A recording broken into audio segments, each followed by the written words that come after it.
దేవునికి స్తోత్రం కలుగునుగాక. అందరూ బాగున్నారా?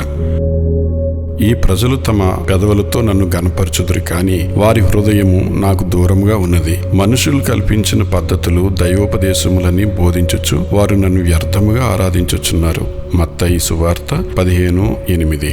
దేవుణ్ణి ఆరాధించేవారు ఆత్మతోనూ సత్యముతోనూ ఆరాధించాలని ప్రభు మాట్లాడుతున్నాడు. అయితే ఈనాడు చాలామంది వేషధారులై వ్యర్థముగా ప్రభువుని ఆరాధిస్తున్నారు. ప్రభువును పెదవులతో ఆరాధిస్తారు, కానీ వారి హృదయాలు ఆయనకు దూరంగా ఉన్నాయి. పెదవులతో పాడతారు, ప్రార్థనలు చేస్తారు, ప్రకటిస్తారు, కానీ ప్రభువుపై ఏమాత్రం ప్రేమ ఉండదు.